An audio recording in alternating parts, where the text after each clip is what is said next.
way or comments that you'd like to share on things that we share with you today, please do feel free. It's encouraged to use the chat function. And I will say that we are recording this for our own use for later purposes, to gather some of these comments and as a way of remembering the event, the gathering, and the presentations that we have. So I just wanted to share that and hope everybody's okay with it, that we will be recording it as we go. I'd like to move into a formal land acknowledgement, a very important piece of these kinds of events. And the Community Foundation of Nova Scotia sits on sacred land that has been the site of human activity for over 12,000 years. We're in Mi'kma'ki, the ancestral unceded territory of the Mi'kmaq people. We are all beneficiaries of the peace and friendship treaties with this region's First Nations, and we all benefit when we find a way forward based on the principles of truth and reconciliation. We are all treaty people. Thank you very much. With that, I'd like to go into a little bit of a segment of just updating and looking back and looking forward. So my thoughts with you today will be some of those reflections on 2020 and some of the thoughts of what we hope to see going forward. The T.S. Elliot quote was the one we shared in our announcement. You'll see that on the screen just as a background. What are the thoughts? I use the metaphor of foundation, even though we are a foundation, in the other sense of a foundation of a building.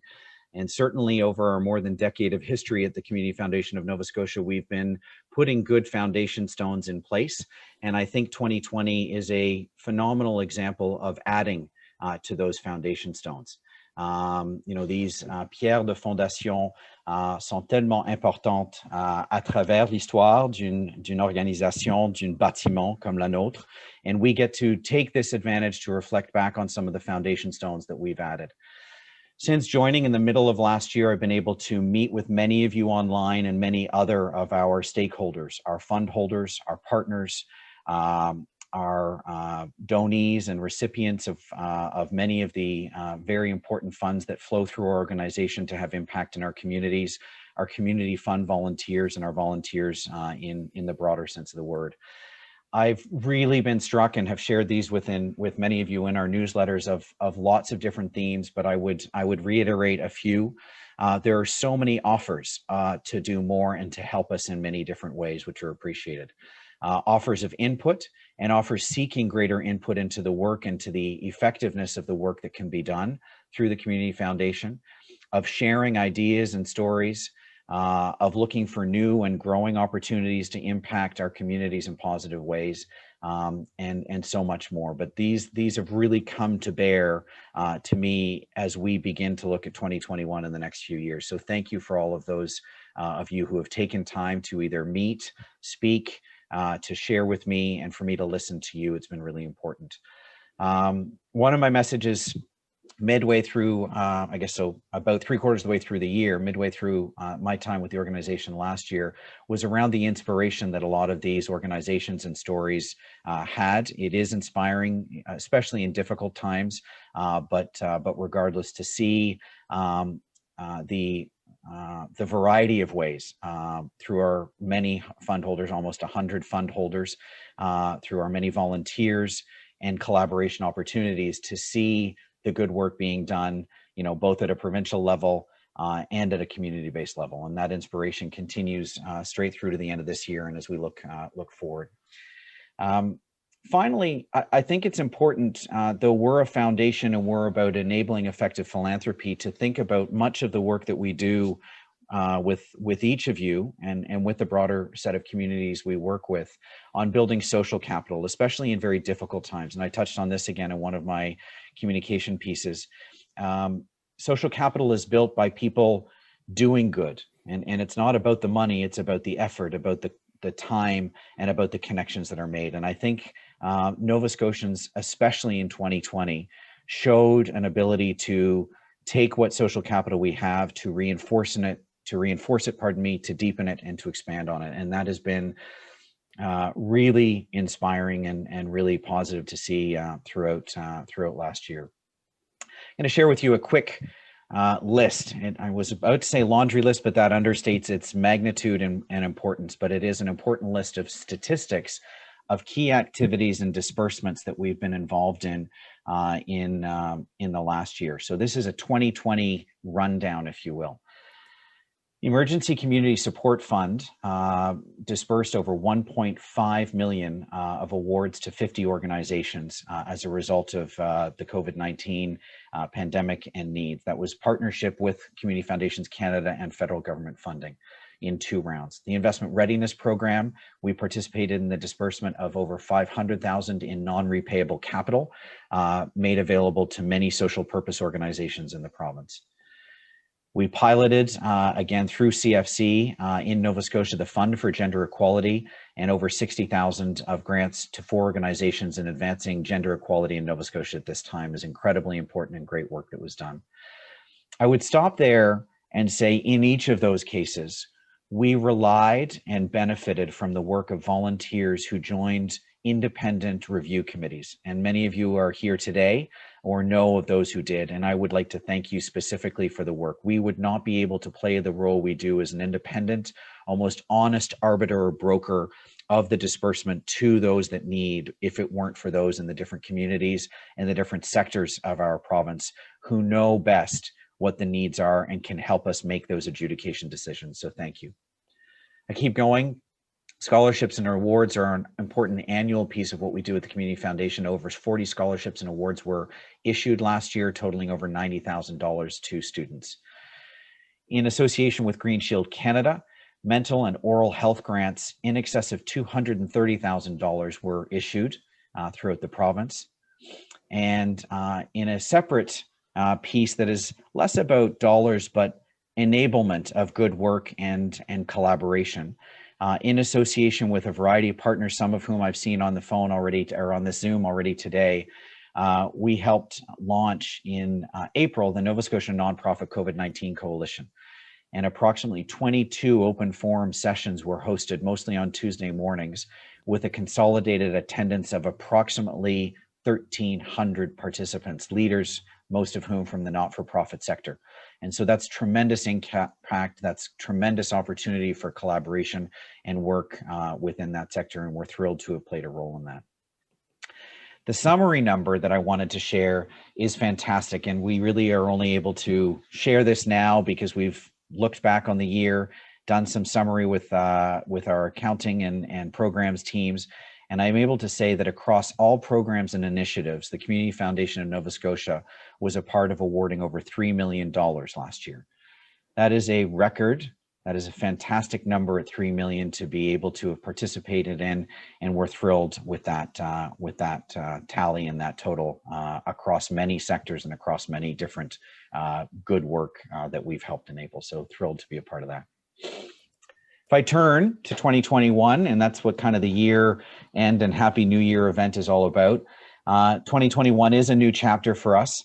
It's one where we will begin to build on stronger foundation stones, and we will look at a variety of things. Nous allons commencer à regarder à l'innovation, collaboration, à différentes parties ou programmes dans lesquels nous pouvons offrir de la support et des services à nos déteneurs de fonds à travers la province. So in essence, what we're able to do is begin to look and have looked at innovative ways of helping communities and the province. We've been doing research in the latter part of last year at different community foundations in the country and those who are ahead of us in innovative programs, including social impact investing and different program offerings that are available to communities and in fact, models and tools that have been developed by some, not by all of the 193 community foundations in the country, but thankfully some have taken the effort and initiative over the last number of years, for some as many as 10 years, and been able to show and proven the success of models and again, tools with community partners. And we are going to bring some of those into Nova Scotia in pilot format, in collaborating with a variety of partners, some of whom we've worked with and some of whom we've never worked with, but we look forward to bringing those sources of innovation. Collaboration will be building on the stones that I've referred to, those foundation stones, for example, in the coalition, where we've worked with a variety of different partners across the sector and across the private sector and deepening relationships with the public sector as well. And that collaboration is a big part of our next chapter, and we look forward to doing that. I mentioned service and support. We have almost 100 fund holders with us now. We hope to continue to grow that work. And one of the things that we've heard early is that there are tremendous opportunities that we have not yet seized on, and we look forward to as we build this building together, this foundation of strength. And the first step will be to survey many of you who are fund holders and ask for some feedback and input. Some of you are further along in your work and how you work with us, and some of you are looking for further information, inputs, and collaboration. So through a survey sometime in the next approximately 60 days, we'll be reaching out to you for input on what kind of services we can provide. We'll then take that back, consider perhaps with a smaller group of those participants what those offerings could be in terms of programs and services, and then we'll begin to roll those out certainly before the middle of the year. And Lee, we look forward to that. I think the final theme is around growth, and with the renewed energy, with our consideration for the future, it is growth oriented. And that's not just growth in numbers, but that's growth in reach, in contact, and enabling characteristics. And that's really a big part of what we see as our role in the future, is where it is possible to enable philanthropic activity, where it is possible to enable funds to reach those in need in different communities and different sectors. And in other ways, it's growth by partnerships. And those are not numbers oriented, but if we do enough of that, we know that that more good will happen across all sectors and across all areas. My final message about 2021 is a thank you for all the work last year, and a thank you in advance, because we will be calling on you to help us in further ways. And it will really only be because of your time, effort, energy, and treasures that we'll be able to continue to do that. So un grand merci de tous les efforts de l'année passée, et un merci en avance. Votre appui sera très important à atteindre nos objectifs dans le futur. And so with that, I conclude my comments on kind of where we've come from, reflections, and some thoughts on where we will continue to look to move in the year ahead. I'd like to take the moment to introduce our team. Many of you will have touched some, if not all members of our team, but it's important today. Everybody's on the line or on the Zoom with us. Emma is dutifully handling the movement of these slides and allowing everybody in today. And Emma is our program manager and works very hard across the different organizations that we touch and with a number of our fund holders. So Emma's here online and a part of our team. Beth McKay has been working with us for just over a year now. We've just concluded her second year end, and I can tell you that this year was far more manageable. It went far more smoothly because of the work that she's put in over the last year. And that's a knowledge of increasing processes and rigor and an understanding of where we are as an organization, and that fiduciary responsibility is really being able to be fulfilled, I should say, because of Beth's efforts and work. So thank you very much. Stacey McCarthy's with us as our communications director, and Stacey's role is message, is communications, is all the various tools and social media of communicating out. And I'm grateful to her in many ways as we've touched both live and continued black and white, I would say, not just print, but electronic and digital media. And she's played a great role in doing that for us and has been with the organization and has a great institutional memory, which we continue to draw on. Stephanie Clark is no stranger to many, if not all of you, as a leader of the organization in the time between leadership and until I was selected and was able to join in June. And we are thrilled that she has stayed on as a special liaison, working with a variety of different community partners and on some of our innovative projects. And Stephanie is with us today and continues to play a role in us thinking about some of the innovative and strategic pieces that we can play. So c'est ça notre équipe chez la Fondation Communautaire de Nouvelle-Écosse. This is our team at CFNS. Again, any time for any of the reasons which you might have, please feel free to reach out to any of them, but important that I acknowledge we are only as strong as each of these members working in collaboration. So thank you to each of you members of our CFNS team. With that, I'm going to hand it over to one of our team members, to Emma. who has helped us gather some of our fund holders and grantees. If we were, again, in a large social gathering in person, we'd bring each of these people up on stage one by one, and I'm going to ask Emma to take over as a little bit of a master of ceremonies for the next, what I will call 5 mini segments, as we look at some of those involved in our variety of activities in 2020. So over to you, Emma. Thank you so much, Daniel. Thank you to everyone who's been sending in messages as well. I appreciate Stacey is communicating those into me. The black boxes appear when chat messages pop up. So if you have any questions or you'd like to direct any inquiries, please pass them on to Stacey, and she'll pass them on to me if there's something I can fix technologically. Thank you, Daniel, for transitioning into this piece. I'm really excited to be able to share some of the stories, messages, reflections from both fund holders and grantees in this next piece. We're going to hear from 5 different folks. Some have submitted videos as their preference, and others will be sharing with us live. But we will be going through one at a time, and we are going to begin with a video message from Chelsea Purdy, who was a 2020 Loretta Saunders Community Scholarship Fund recipient. So without further ado, here is Chelsea.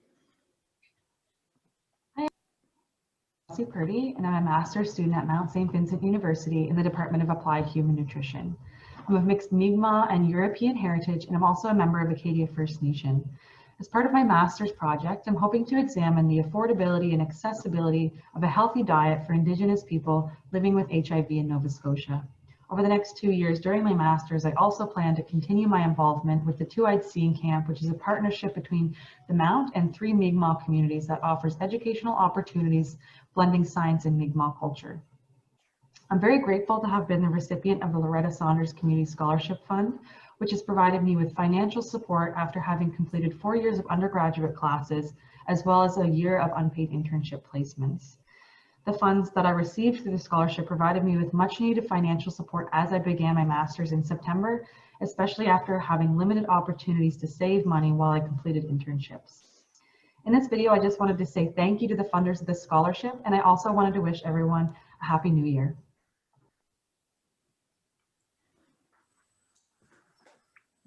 Fantastic. So that was Chelsea's message to all of us. And I'd like to pass things over now to Clary Croft, who's going to be sharing a piece with us. Clary is a storyteller from the Helen Creighton Folklore Society, which has a fund under our umbrella. I'm going to temporarily stop sharing the screen so that we can see Clary as he speaks, but we will be back to the PowerPoint shortly. Clary, without further ado, I'll pass things over to you. Thank you very much, Emma. Can everybody hear me? Good. All right. Well, welcome. And on behalf of the Helen Creighton Folklore Society, I'm thrilled to be part of this event. We have really benefited greatly by being part of this terrific umbrella. And one of the things, of course, that we try to do is promote the kind of work that Helen Creighton did, both from a traditional perspective, but also from the contemporary aspect of culture, tradition, lore, whether they be the more traditional tradition bearers that have been here, like the Mi'kmaq, right up to contemporary society, and the traditions that new immigrants are bringing, because that is part of their folklore as well and their folk culture. So we're trying to nurture all of that. But since this meeting is about a new year, new activities, I want to just highlight some of the things from a folkloric point of view, is that we're looking at this as the new year, but not everybody does. It all depends on your culture. Jews celebrate Yom Kippur close to the autumn equinox, and Hindus and certainly the Mi'kmaq people celebrate various times of new beginnings, new winter seasons, new summer seasons. People of African descent, in some places, it's all about when the corn is sown or when the corn is harvested. And then you see new traditions evolve, as does Kwanzaa, which is now celebrated by a large amount of the African Nova Scotian population.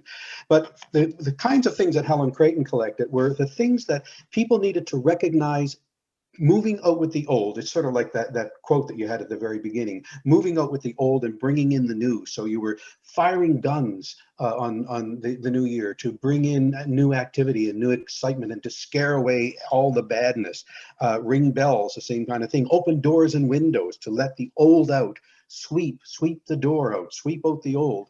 And in fact, in many the Celtic communities, and certainly in Cape Breton, around Picton County and places like that, one of the things that they had was a watch meeting. They would mean that they would be on their knees praying as the new year came in, and all that meant was that they were preparing themselves for what was to come. And we certainly know that we're doing that today. We're doing that in this incredible COVID time and in this incredible time of the world. But I want to tell you about some of the things that the Helen Creighton Folklore Society has been able to do and continue to do and will continue to do in the new year, even with some of the restrictions that we've had. Our most exciting project from last year was we released a field recordings of Helen Creighton's original recordings from African Nova Scotians. And some of these go back to the 1940s. And it's an album called Sankofa, and it means to go and bring back what has been lost. And that's what we're trying to do within the society, is bring back these voices that haven't been heard. Now, the exciting part about this is that we've also gone online with this project. So when you think, oh, okay, we no longer get around and sell CDs or things like that, we now have a way to reach out to people literally around the world and sell these CDs. The money, of course, which goes back to more projects with the Helen Creighton Folklore Society. But the exciting part about this, and this is what the internet can do for us, is in these times that it reaches out internationally. And because of that, we now have Nova Scotian tradition bearers' voices being heard in universities all over the world that are studying African music. We're really touching a lot of places that we weren't able to do. And that's an exciting adventure for us. We're still keeping on some of our other things. This year, we celebrated the ghost story writing contest at the Dartmouth Museum.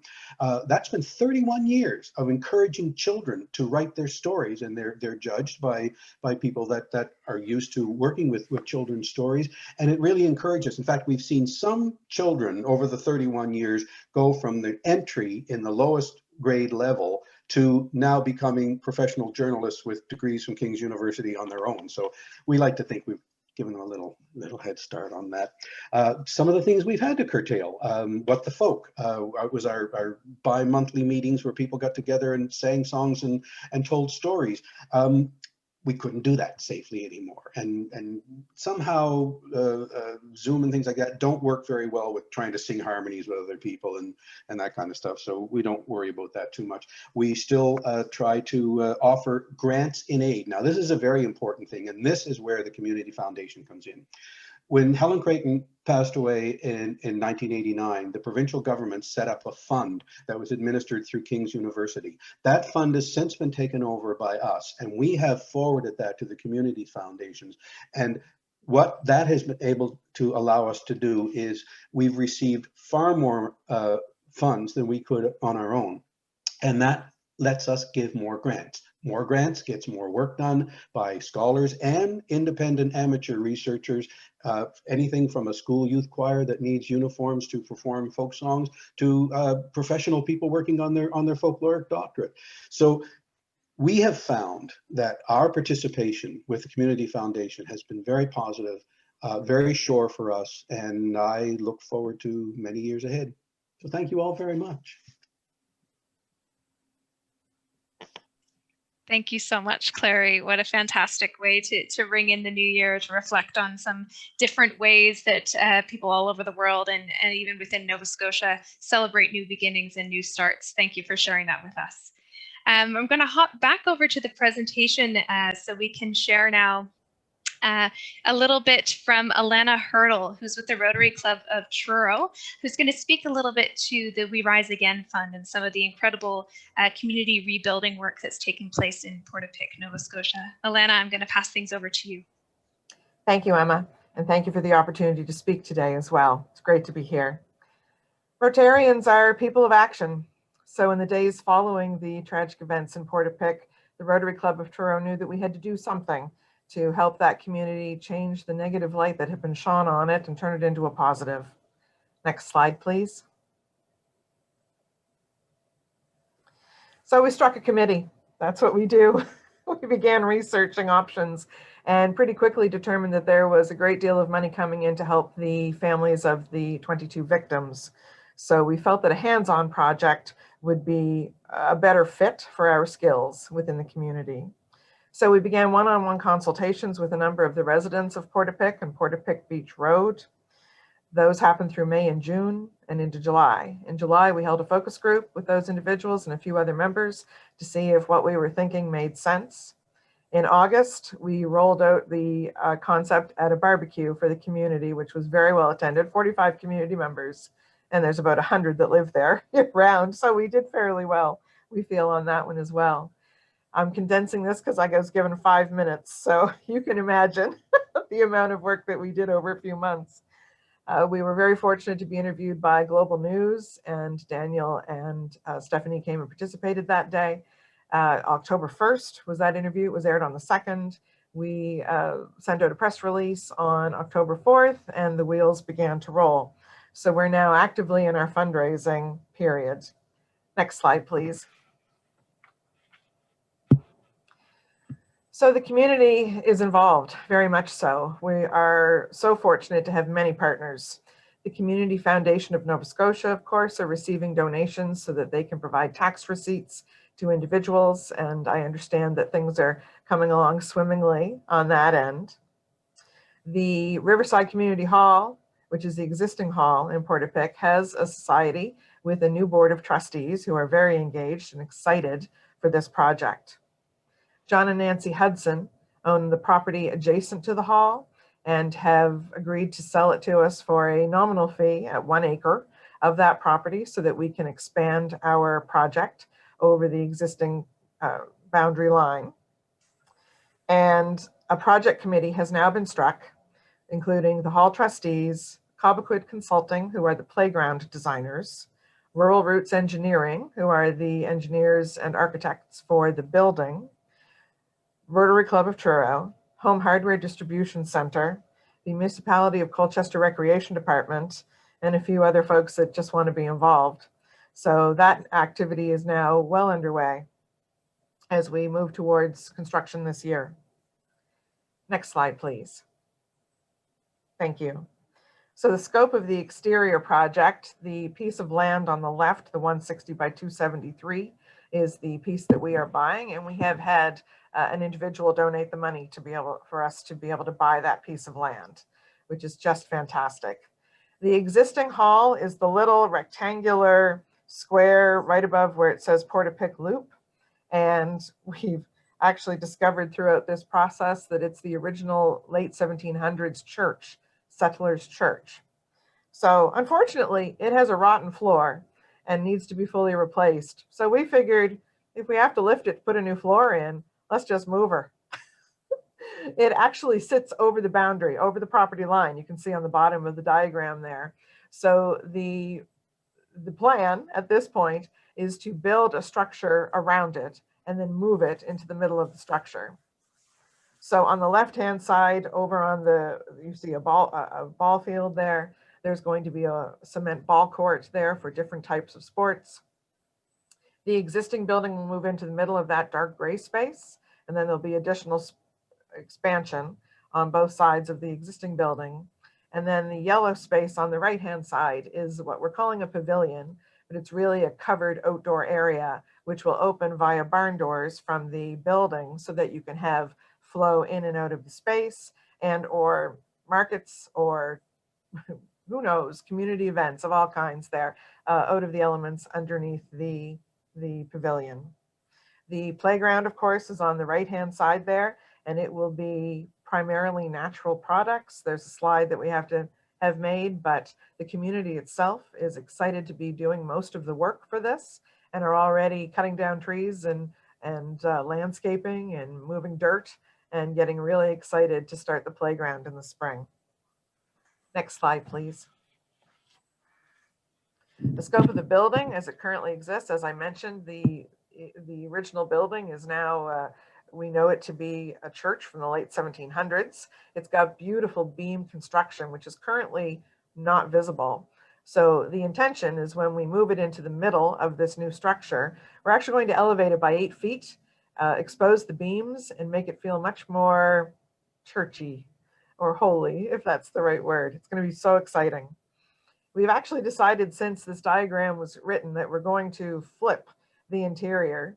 So the kitchen and washrooms are going to be on the left-hand side of that new space, and the open area and offices will be on the right-hand side, which will enable us to be able to go out into the pavilion, which is what you see on the right-hand side of the lower picture there.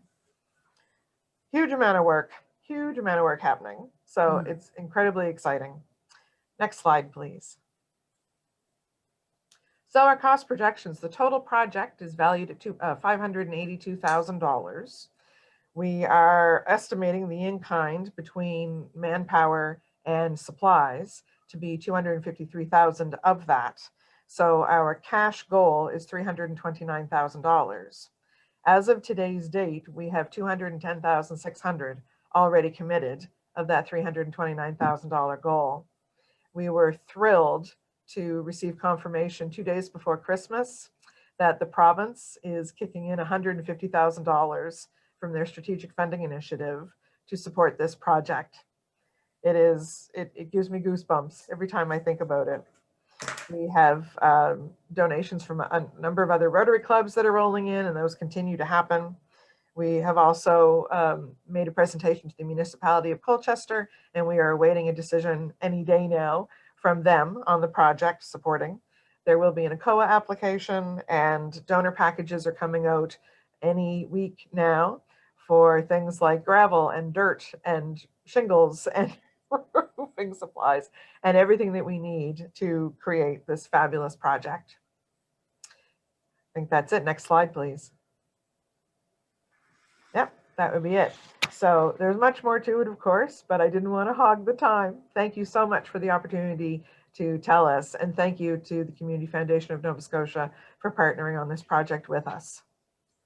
Thank you so much for that. Thrilled to have you with us today, Alana, and just beyond honored to be able to work on this project, as I think we all felt in the past year. Being part of the community buildup is a really important piece for all of us, and we're grateful to be part of it. So thank you. I'd like to quickly step over now to a lovely video that was sent to us by Abby Hansen. It was the 2020 Treasures of Youth Scholarship recipient, and she submitted a beautiful video of her sharing some of her fantastic Gaelic and music skills. So without further ado, here is Abby. Hello, Holadunya, is Misha Abby Hansen. Agus sé Studies na Hockery recipient a honam. Ha mi hotaliste a via Clay Goot and Jew at Communities Foundation Nova Scotia's New Year's event. Tapaleaf go CFNS agus Studies na Hockery. Hello everyone, my name is Abby Hansen and I'm a Treasures of Youth Fund recipient. I'm very happy to be able to play for you. Sorry folks, just somebody coming in, just one moment. Today at CFNS's New Year's event. Thank you so much to Communities Foundation Nova Scotia and Treasures of Youth.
fovran stugami Shimmergai fluches fuad Gav me kuarsh snilum hin Gesendranik mission touch Faden rograi Gelmochi.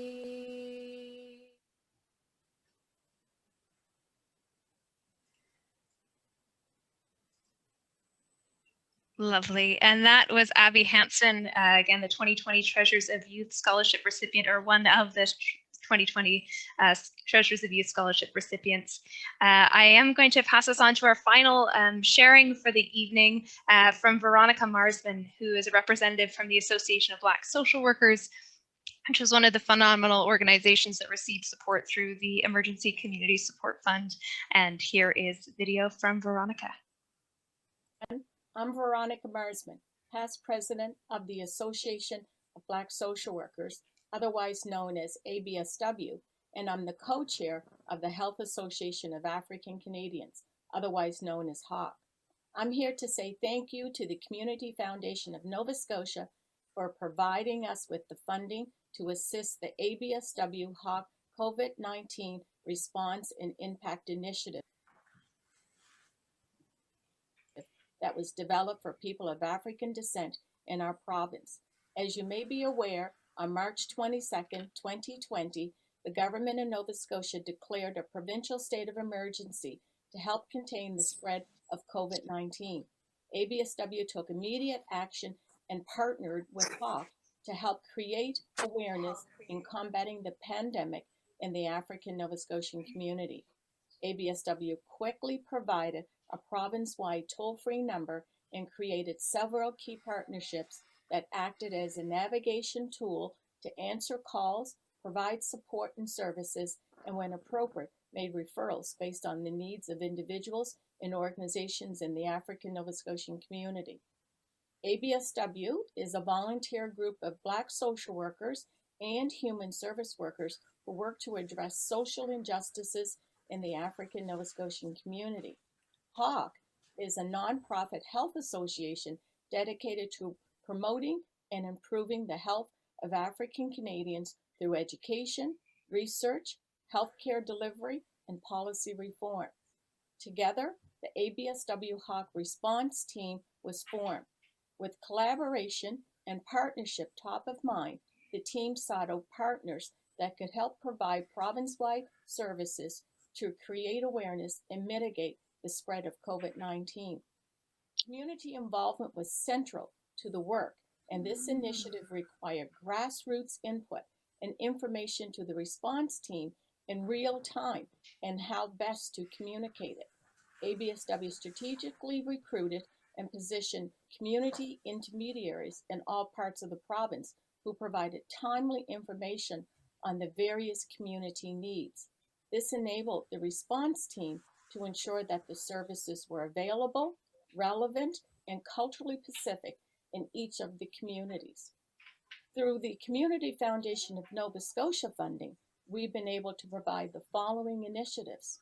We provided games to children and families throughout the province to enable them to have quality family time while they remain in their home for longer periods.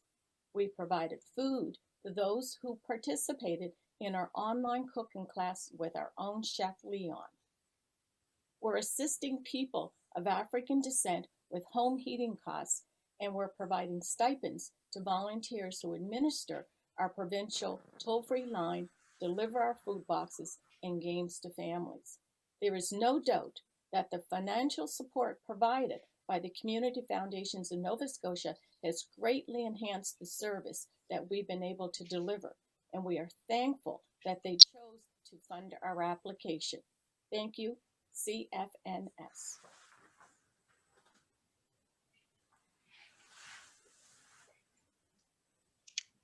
Wonderful. And that brings us to the end of our presentations and story sharing portion of this event.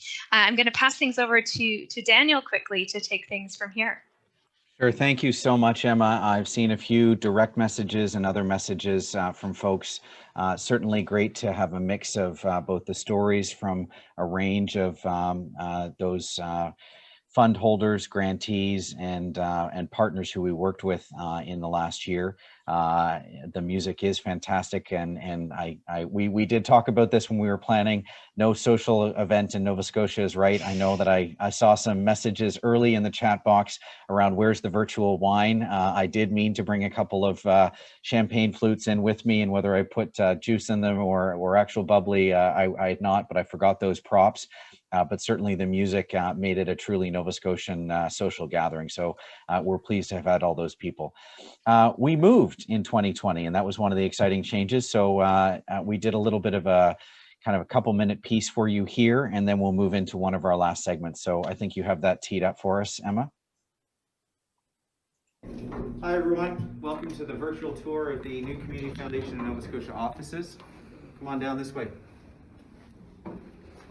Just like our old office, we're on the 8th floor of 1888 Brunswick Street, so same location.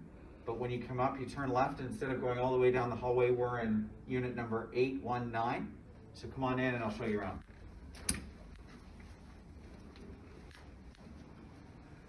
The biggest advantages and decisions behind making the move down the hall was to be able to accommodate our growing staff and any guests, especially during a pandemic. Previously, for those of you who did have the opportunity to come into the office, you'd know that putting 4 or 5 of us in that space at once was pretty crowded, and it was really difficult to welcome any of you into the office at that time. In March, with everybody else that shut down, we pretty much had to move to 1 or 2 people in that office, and so the decision was made by the summer that we wanted to have a little bit more space, and thankfully we found this just down the hall for the time being. And so we've moved in, and everybody has an office space, and we look forward to welcoming you in small groups if we have that chance in 2021. I'll show you around. Beth is in here. Beth is our person responsible for bookkeeping and accounting. Many of you would have communication with her on email and telephone.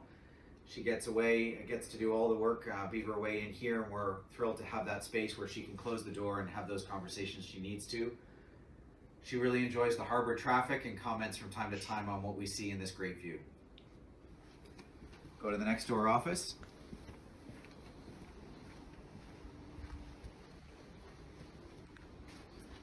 So I'm up next. This is my space. Really excited. I also enjoy the view, chance to get some work done. We moved a little table in here so I can meet with one person at a time if necessary. Fantastic. Stacy's going to pan down now at a new addition to the team member. This is Riley. Riley will grow, and he doesn't always sleep, but he's doing a lot of sleeping as a puppy right now. Very excited to have him join me when I come into the office. This is the next office. It's the biggest of the spaces, and it was Emma and Stacy who together decided that they would share this space. Sometimes they're in at the same time, and often they're in when the other isn't here, so it's a great use of the space. Emma's over here in this office, so you can now imagine where she is when you're on the phone, and Stacy sits in the other window. Next door, we now have a boardroom or a meeting room. Pretty pleased about that, so we can welcome you when you come in. Pre-COVID or after some COVID protocols are lifted and we can meet in larger groups, we could probably fit up to 8 people in here. For now, we're quite comfortable putting 2, 3, or maybe in a stretch, we'd move the tables apart and have up to 4. But it's a great opportunity to have a space where we can come and have a meeting with any of our fund holders or partners. So this is where we would meet if you came in. Next up is a very traditional server room, filing cabinets, and so on. I won't go in there, but it's great to be able to move that into those spaces. Now we have a kitchen. Again, we used to have a closet that had the microwave and the kettle, so it's a little bit of a growth spurt for us. Very excited. I think the most important thing is that when you come to visit, we have a place where we can put a snack or make a cup of tea. So in 2021, please feel free, let us know, come on in, and we'd love to show you a little bit of CFNS hospitality in our new office. Thanks very much.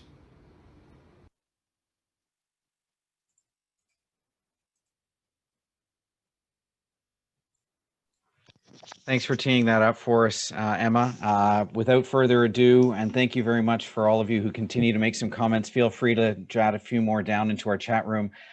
Before we do move into having a bit of an open dialogue, if there's interest in that, or conversation exchange, I'd like to hand things over to Robert Orr, our board chair.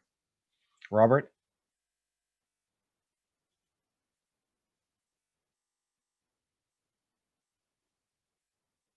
Not sure if you're on mute. I can't. Robert is on mute. Okay.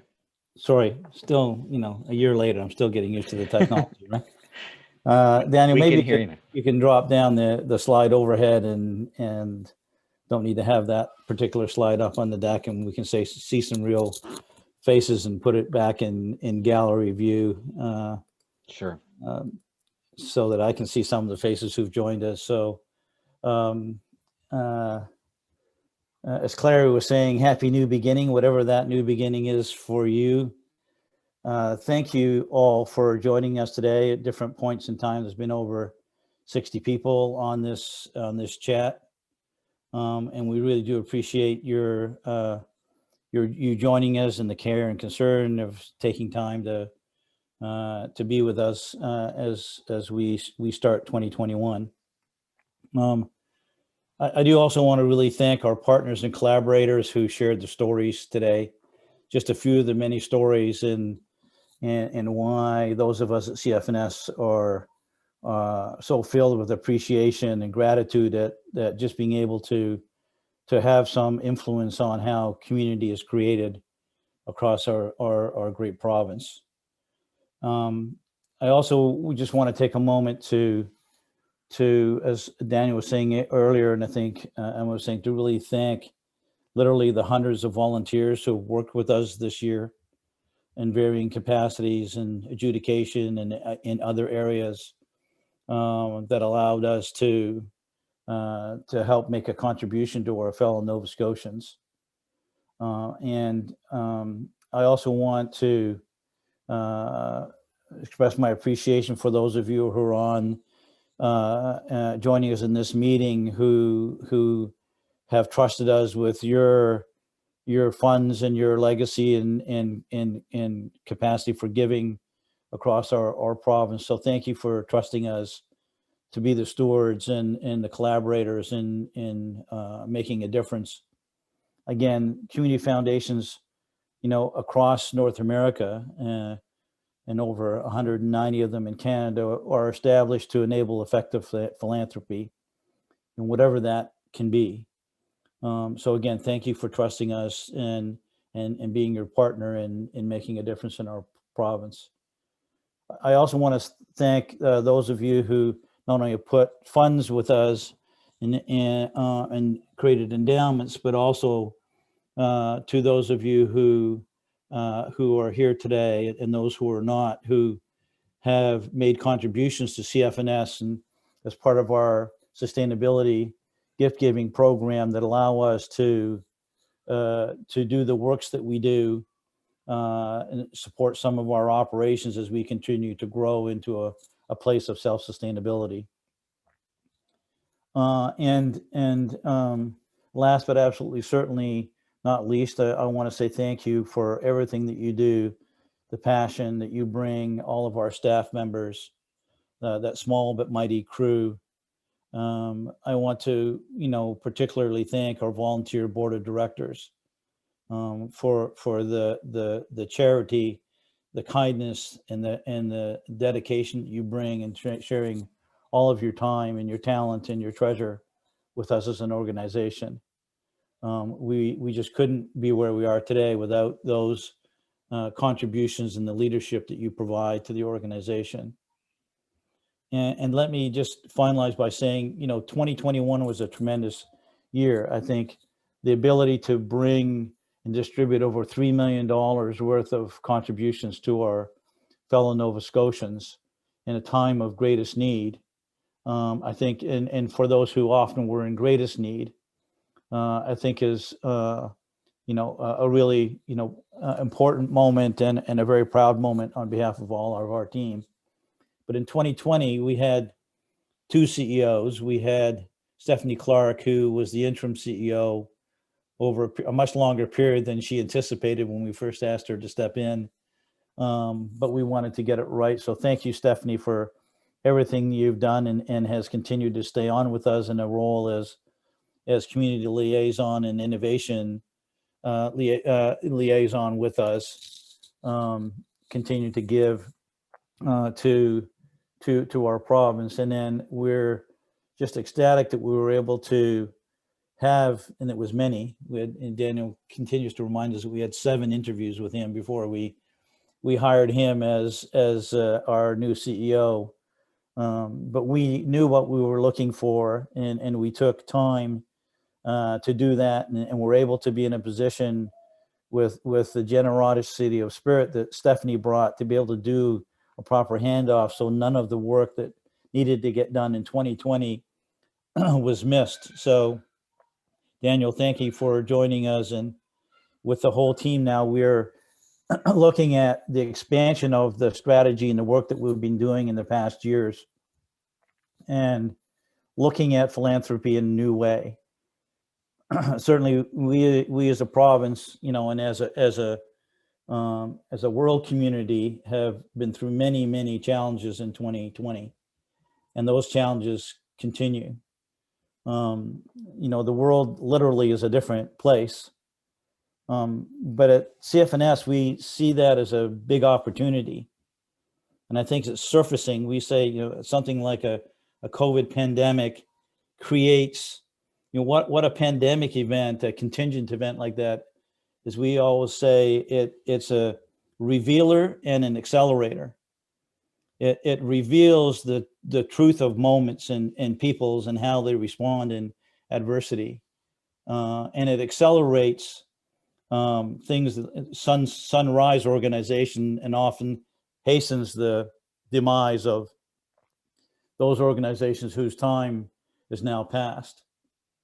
We're so excited about the year ahead and the things that are happening because we see so many opportunities. And a few years ago, we know most of us have been working hard to trying to make headway on the Ivney report, that as it was called, and working to figure out how we as a province can create the future that we want for ourselves and for our children and for our grandchildren.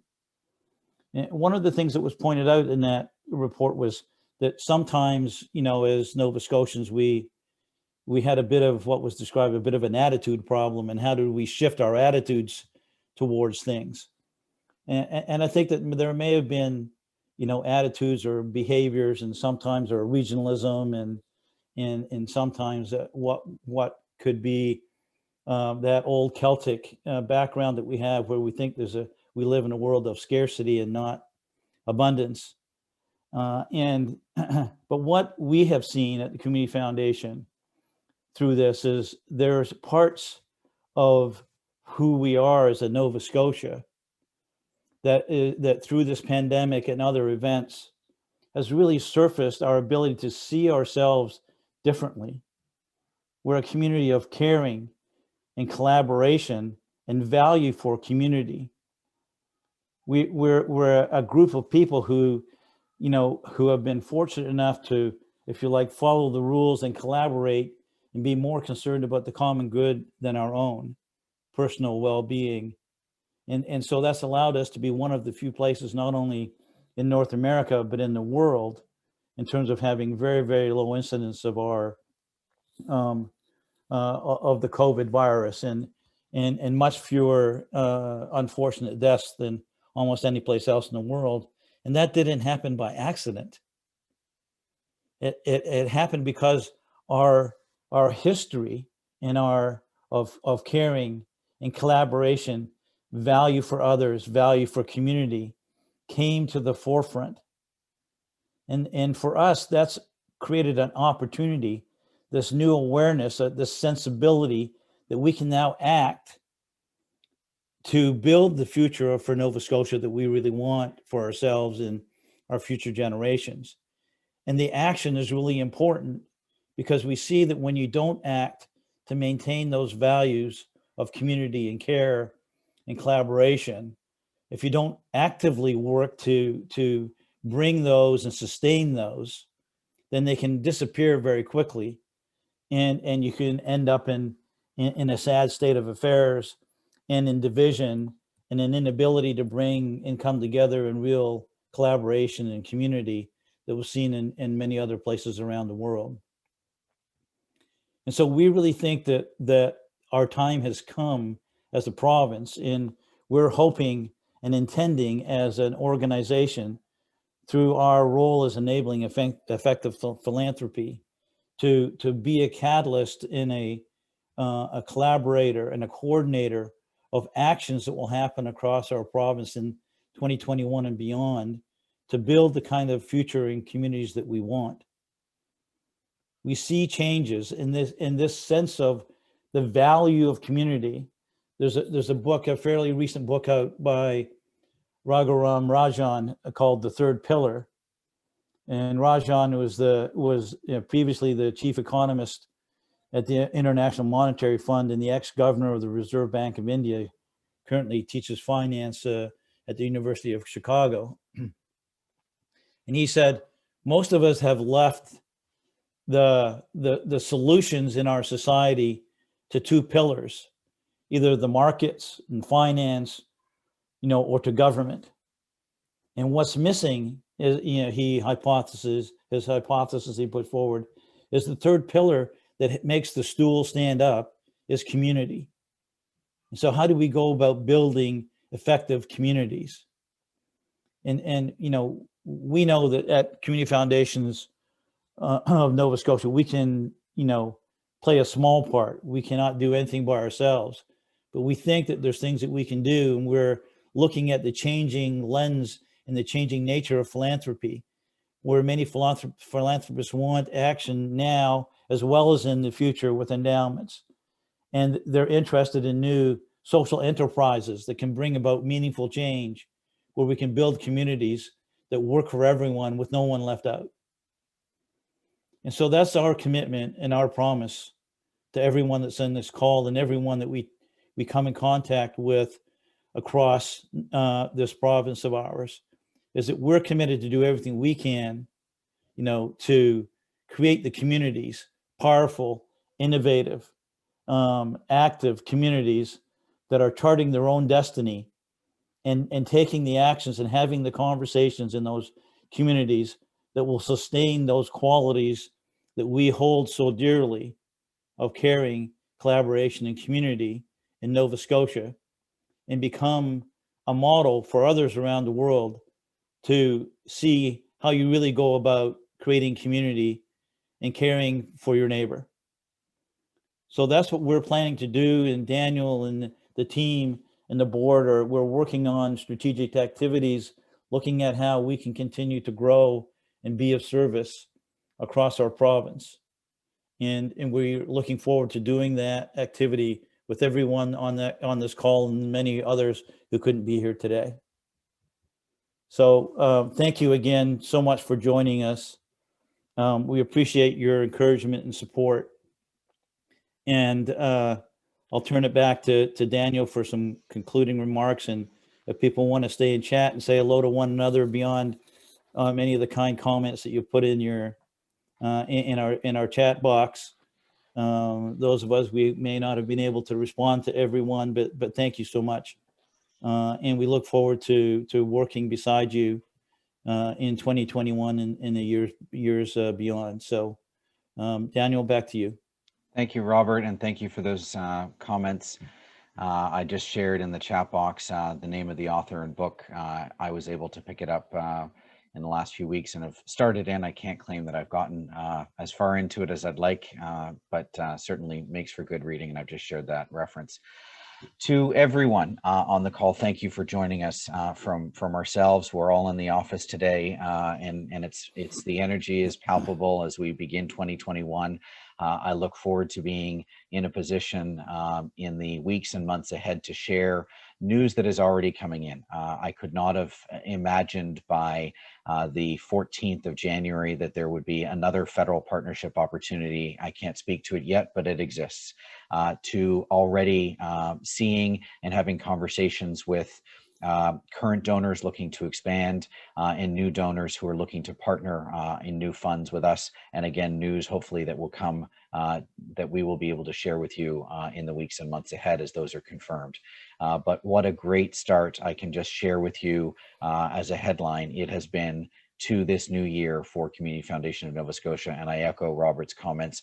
It is in no small part as a result of the work of each of you who share the words of description and enthusiasm around the work the Community Foundations of Nova Scotia is able to do. So it's on your shoulders that we stand and continue to look forward into 2021. I've watched the chat box as we've gone. There's no specific outstanding questions per se for us to try and answer. We remain, all of us at the Community Foundation, the members of the board, as volunteers. I'm sure I can speak for them in saying, please feel free to reach out to any of them if you know them personally or have a question because of a contact you may have, or to any of us in the office. We look forward to trying to answer and continuing to work with you in the year ahead. As Robert has suggested, we're happy to leave the Zoom open for a little bit longer, but there's no specific question that was outstanding as I was able to scan through during Robert's comments. So fantastic. Merci à tous et à tous d'être venus aujourd'hui, de participer, d'assister à notre événement de bonne année, de nouvelles, commencement d'une nouvelle année. And we really appreciate everybody joining us. So thank you so much.